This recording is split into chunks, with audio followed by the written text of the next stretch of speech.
isi yose muri rusange izina rimaze kuba ryakwandikwa muri murandasi cyangwa se kuri interinete no ku mbuga nkoranyambaga inshuro nyinshi. Ntabwo ari izina ry'icyamamare musanzwe muzi mwese nka ba Elon Musk, ba Jeff Bezos n'abandi bose musanzwe muzi. Ni izina Yesu Kristo.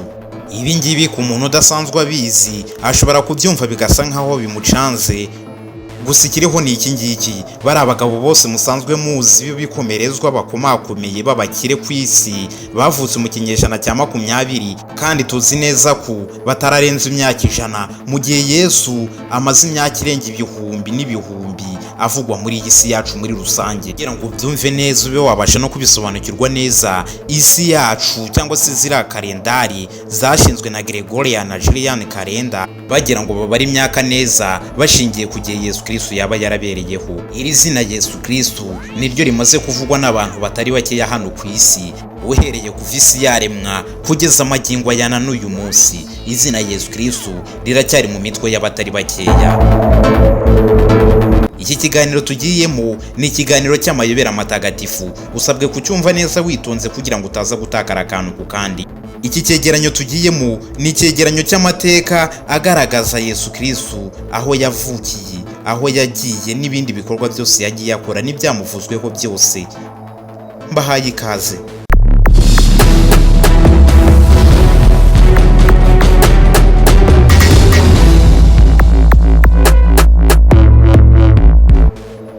Umugabo uzwi mu mateka ku izina rya Yesu Kristo cyangwa se Yeshuwa mu rurimi rwe kavukire rw'Abarumayiki, yavukiye i Yudeya, akarere ko mu majyepfo y'intara ya Lavanti mu burasirazuba bwo hagati. Kalendari y'Abakristo ikoreshwa cyane ku isi yose igaragaza umwaka wa mbere muri AD cyangwa se Anno Domini nk'umwaka Yesu yavukiyemo, nubwo abahanga benshi bemeza hashingiye ku bimenyetso bifitanye isano n'ibindi byabaye mu isi y'Abaroma ko yavutse hagati y'umwaka wa 7 BC n'uwa 4 BC.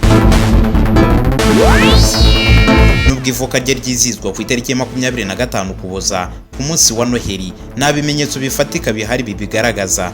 Hafi ibintu byose birebana n'ubuzima bwa Yesu Kristo kuva ku ivuka rye kugeza ku rupfu rwe ndetse no kuzuka kwe byagenzuwe cyane n'abemera n'abatizera. Inkuru y'ivuka rya Yesu ni imwe mu zizwi cyane ku isi, ikabiboneka mu butumwa bwiza bwa Luka no kwa Matayo. Luka ni utanga ibisobanuro birambuye avuga ko nyina Mariya, umukobwa w'isugi w'i Nazareti wo muri Galileya, yari agiye gushyingirwa Yosefu, umusore wari umubaji, bivugwa ko yari akomoka ku mwami Dawidi wo muri Bibiliya. Imana yohereje umumarayika Gaburiyeli kumenyesha Mariya umugambi w'Imana, ariwo ko azabyara umwana w'Imana binyuze mu Mwuka Wera.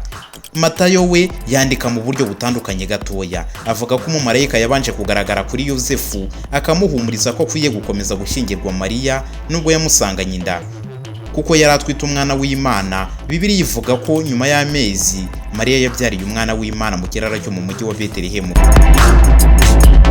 Betelehemu yari ahantu hemewe n'amategeko ho gutura kwa Yosefu, kandi we na Mariya bari bahajyanywe no kwandikwa mu ibarura ry'Abaroma. Abahanga benshi mu by'iyobokamana bagaragaje ko imigenzo ya kera cyane ku byerekeye Yesu itavuga ko yavukiye ari umwana w'Imana, ahubwo ko yabonye uwo mwanya nyuma y'urupfu rwe no kuzuka kwe. Indi migenzo yaje nyuma gato ivuga ko Yesu yabonye uwo mwanya nyuma yo kubatizwa. Ubutumwa bwiza bwa mbere ubwa Mariko ntibuvuga na gato ibyerekeye ivuka rya Yesu Kristo. Muri uru rwego hari abemeza ko Yesu nk'abandi bantu bose yari umwana wa Mariya ndetse na Yosefu. Ubutumwa bwiza n'indi migenzo ya kera bigaragaza ko Yesu yari afite abavandimwe. Mariko na Matayo bavuga ko yari afite abavandimwe 4: Yakobo, Yozesi, Simoni ndetse na Yuda, ndetse n'abavandimwe b'abakobwa batavuzwe amazina. Umuvandimwe wa Yesu witwa Yakobo avugwa n'umuhanga w'Umuyahudi, Umuroma witwa Yosefu cyangwa se Josephus, ndetse n'intumwa Pawulo. Bombi bari hafi mu gihe cya Yesu. Intumwa Tomasi uzwi ku izina rya Yuda, izina rye rikaba risobanura impanga muri Arumayiki, rimwe na rimwe yafatwaga nk'impanga ya Yesu. Icyo gitekerezo cy'uko Yesu yari afite abavandimwe cyahakanywe n'Abakatolika b'i Roma ndetse n'Abayisilamu b'Iburasirazuba. Bemeraga ko Mariya yakomeje kuba isugi ubuzima bwe bwose, bityo ntashobore kugira abandi bana. bemeza ko abo bavandimwe bavugwa mu butumwa bwiza ari abavandimwe ba Yesu ku ruhande rw'indi miryango cyangwa se abana Yosefu yari afite mbere yo gushyingirwa na Mariya. Mbere yo gukomeza gusuzuma ubuzima n'ibikorwa bya Yesu, ni ngombwa gusuzuma uburyo amateka ya Yudeya y'Abaroma yari ateye mu gihe yabagamo, ndetse n'imiterere y'ibisobanuro bihari ku buzima bwe. Mariya na Yosefu bari Abayahudi. Inkomoko nyayo y'Abayahudi ntiramenyekana neza, ntiyigeze imenyekana kugeza na n'uyu munsi, ariko bavutse mu kavuyo gakomeye gakurikije isenyuka ry'igihe cya Bronze Age. Mu bihe bya kera, nk'abantu bari baganje igice kinini cy'intara ya Levant y'amajyepfo mu kinyejana cya 11 mbere y'ivuka rya Yesu Kristo. Aha niho nyuma baganje mu bihugu bibiri, ubwami bwa Yuda n'ubwami bwa Isirayeli, aho abami nka Dawidi na Salomo baguye imipaka y'ibi bihugu by'Abayahudi mu karere kagutse kuva ku nkombe z'inyanja ya Mediterane, ku nyanja ya Galileya n'inyanja y'Umunyu, ndetse kuva mu majyaruguru y'inyanja ya Galileya kugeza mu majyepfo y'inyanja y'Umunyu n'ubutayu bwa Negevu. Abayahudi bari bahujwe n'amateka yihariye ndetse n'idini ryabo. Bavugaga ko inkomoko yabo ari mu Misiri, aho ngo bari baragizwe abacakara nk'itsinda rinini mu gihe cy'ubwami bushya. Umuhanuzi wabo ukomeye cyane yitwaga Mose niwe wayoboye Abayahudi gusohoka mu Misiri, maze nyuma y'imyaka 40 batembera mu butayu, bari batuye mu Levant y'amajyepfo bakaba imbaraga z'akarere. Bari bafite idini ryihariye, iryo kwizera Imana imwe rukumbi ifite ububasha bwose. Ibintu byari bitangaje mu isi ya kera, aho gusenga Imana nyinshi cyangwa se icyo twita polytheism ari byo byari bisanzwe. Banasengaga mu buryo bujyanye n'idini ryabo, nko gukebwa, kubaha isabato nk'umunsi wo kuruhuka, ndetse no kwanga kurya inyama z'inyamaswa zimwe na zimwe, cyane cyane inyama z'ingurube.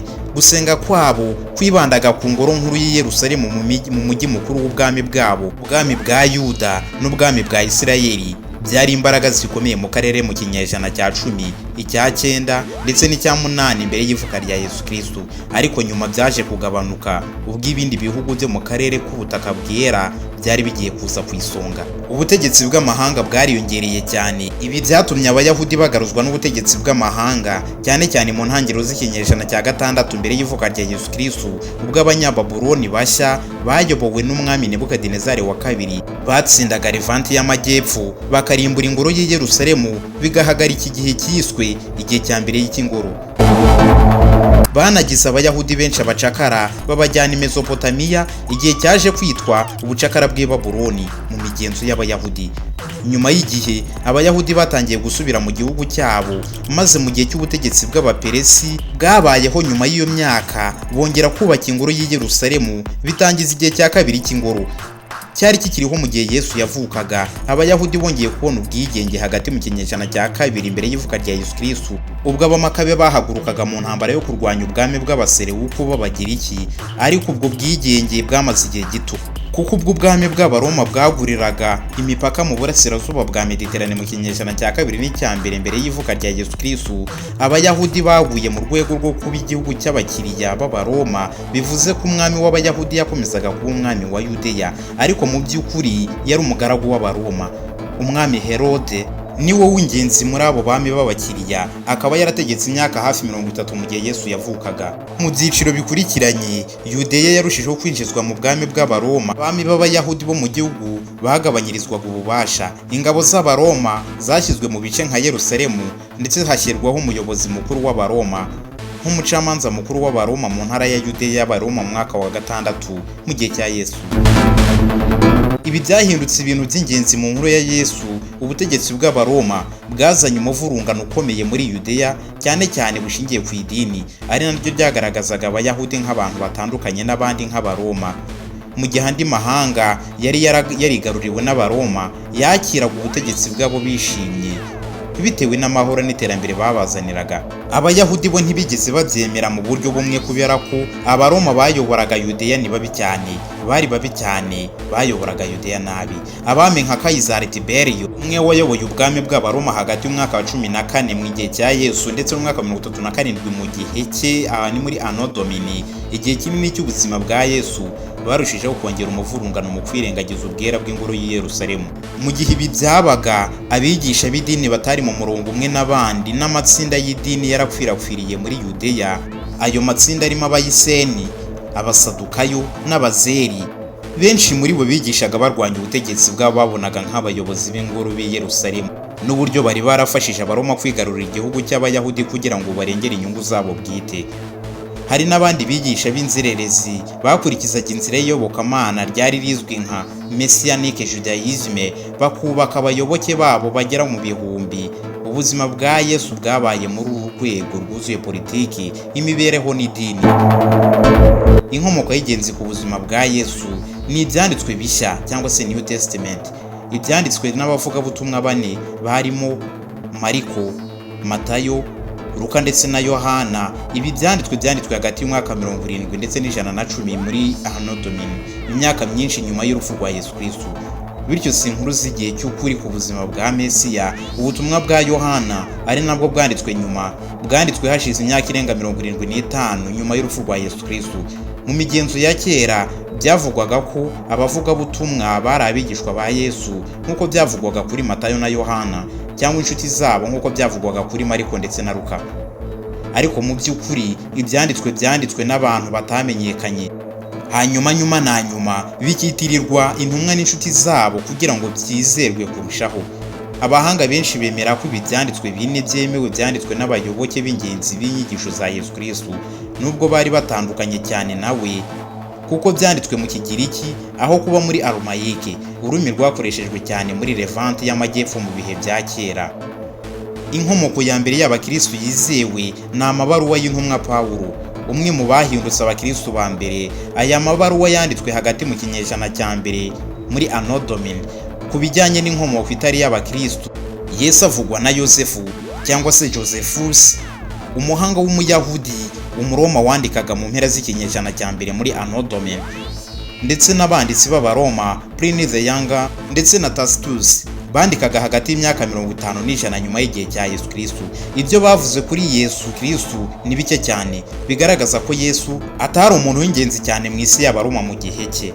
Ibyanditswe byiza si biographies mu buryo bugezweho, ntibigaragaza neza uko ubuzima bwa Yesu bwagenze, kuko byo twabifata nk'intoranywa z'amagambo n'ibikorwa bye bigamije kwamamaza inyigisho ze. Ubutumwa bwa Mariko, Matayo ndetse na Luka buzwi nka Synoptic Gospels kuko buhuza mu bikubiyemo n'imiterere yabwo, mu gihe ubwa Yohana butanga inkuru zitandukanye ku buzima bwa Yesu kandi butizerwa cyane. Matayo na Luka byubakiye kuri Mariko, ariko bemezwa ko banashingiye ku nyandiko y'amagambo ya Yesu yiswe n'abahanga Q source itakiriho kugezana n'ubu ngubu. Itandukaniro riri hagati y'ibi bitatu byerekana ko abavugabutumwa bakoresheje n'andi masoko n'imigenzo y'ijwi ku buzima bwa Yesu Kristo. Ibyanditswe bine byemewe ni igice gito cyane mu bitabo byinshi by'ivugabutumwa byari bihari. Ibyo bindi byiswe Apocryphal Gospels ntibyashyizwe mu Isezerano Rishya. Abahanga benshi bemera ko nta gaciro k'amateka bifite uretse ubutumwa bwa Tomasi n'ubwa Petero, bishoboka kuba byanditswe mu gihe cy'imyaka 100 nyuma y'ubuzima bwa Yesu Kristo. Iyo dusuzuma ibi byanditswe byemewe n'ibindi bitemewe, tugomba kumenya ko abayobozi b'itorero rya mbere ry'abakristo barishyizeho nk'idini ry'igihugu mu gihe cy'ubwami bwa Kayizari Constantino mu ntangiriro z'ikinyejana cya 4 mu gihe cya Yesu cyangwa se Anno Domini. Aribo batoranyije ibyo byanditswe babonaga bikwiye gukwirakwiza idini rishya. Ntibari abashakashatsi b'amateka, kandi intego yabo ntiyari ugutangira inkuru y'ukuri y'amateka ya Yesu Kristo. Bityo ibi byanditswe bigomba gusuzumwa neza, cyane cyane kuko kenshi bitandukanye mu bintu by'ingenzi. Kubera ibibazo byinshi, hari impaka nyinshi cyane ku bijyanye n'uko ibikubiye mu byanditswe ari ukuri ku buzima bwa Yesu Kristo, nuko hari ibindi byongewemo cyangwa byahinduwe n'abanditsi. Mwibuke turi mu mateka ya Yesu Kristo. Ibyanditswe byiza byahinduwe kugira ngo bihuze n'imyemerere y'itorero, ndetse bishobora kuba byarongewemo n'ababyeyi b'itorero mu bihe byaje nyuma kugira ngo bihuze n'itorero bashakaga kubaka mu gihe cya Antiquité. Mu mwaka w'1985 abahanga b'Abanyamerika mu by'iyobokamana bateranye mu cyiswe Jesus Seminar. Bageraga ngo bagerageze kumenya neza ibyo dushobora kwemeza ko ari iby'ukuri kuri Yesu Kristo mu mateka ye. Itsinda ryasanze 16% by'ibikorwa na 18% by'amagambo kuri Yesu mu byanditswe bine byemewe, ndetse no mu butumwa bwa Tomasi bitemewe bishobora kuba ari ukuri, kuko byari byaragaragajwe mu buryo buhuye mu byanditswe byose kandi bigakuzwa n'amatariki y'amateka. Nyuma yo kubona ibibazo bikomeye kuri Yesu Kristo, dushobora kugerageza kumusubiza mu mateka nyayo nubwo inkuru zimwerekeyeho ziri mu buryo butandukanye. Ibibazo by'ingenzi bigaragara mu ivuka rya Yesu Kristo: nta butumwa bwiza na bumwe butanga itariki cyangwa umwaka w'ivuka rye. Matayo na Luka bombi bavuga ko umwami Herode yari akiriho mu gihe Yesu yavukaga, nubwo yapfuye bidatinze, bigaragaza ko Yesu yavutse mbere y'umwaka wa 4. Ariko Luka avuga ko Mariya na Yosefu bagiye i Betelehemu kubera ibarura ryari ryateguwe n'Abaroma, nk'uko Yosefu cyangwa se Josephus abivuga. Iryo barura ryakozwe n'umuyobozi w'Abaroma mu ntara ya Siriya, Publius Sulpicius Quirinius, mu mwaka wa 6 mu gihe cya Yesu. Bityo dusigarana ibimenyetso bihabanye ku mwaka Yesu yavukiyemo. Ibi binagaragaza ikibazo ku hantu Yesu yavukiye. Matayo na Luka bombi bavuga ko yavukiye i Betelehemu, ariko batanga inkuru zitandukanye ku ngendo z'umuryango.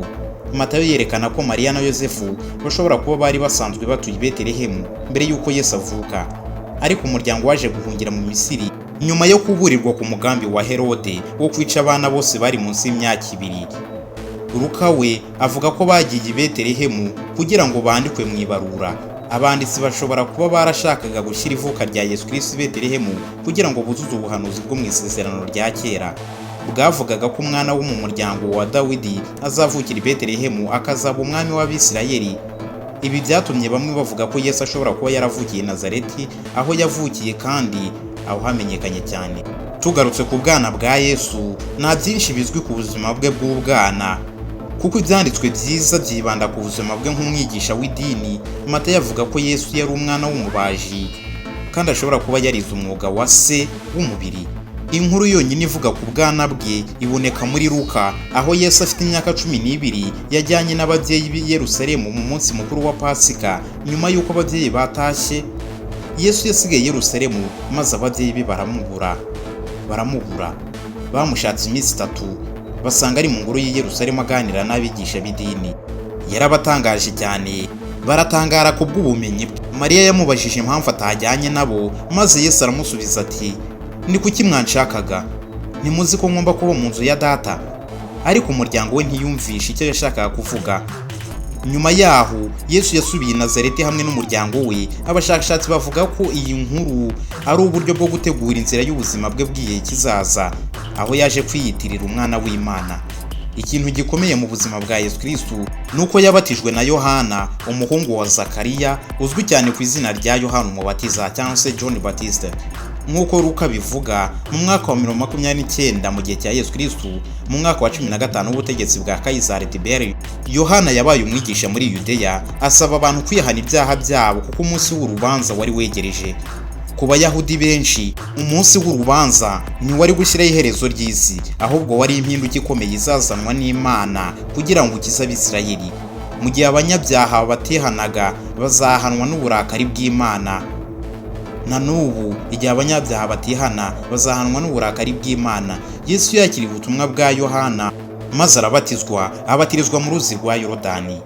Nk'uko Yosefu abivuga, Herode Antipa, umwami w'Abayahudi wari umugaragu w'Abaroma mu gihe cya Yesu, yahangayikishijwe n'ubutumwa bwa Yohana bwavugaga impinduka za politike, cyane cyane kunenga kwe kuba Antipa yarashatse umwuzukuru wa Herodiya. Ibintu byafatwaga nk'ibyaha mu mategeko y'Abayahudi kubera impamvu z'umutekano wa politiki. Antipa yafunze Yohana, amucira urwo gupfa, maze amwica amuciye umutwe. Dukomeje mu mateka ya Yesu Kristo, birashoboka ko Yesu yari mu buryo bumwe n'umusimbura wa Yohana Umubatiza cyangwa se John Baptiste mu rugendo yari yaratangije mbere y'uko apfa. Nk'uko ubutumwa bwa Mariko bubivuga, nyuma y'uko Yohana afunzwe, Yesu yatangiye umurimo we wo kuba umwigisha w'idini Galileya. Akwirakwiza ubutumwa bwa Yohana bwavugaga ko igihe cyo gucungurwa cyari hafi.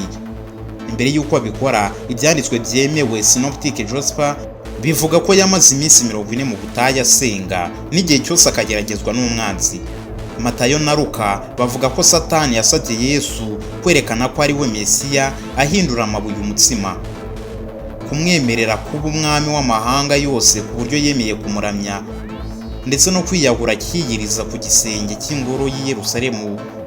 Yesu yabusubije buri kigeragezo akoresheje amagambo yo mu isezerano rya kera, yanga kurenga ku mategeko y'Imana.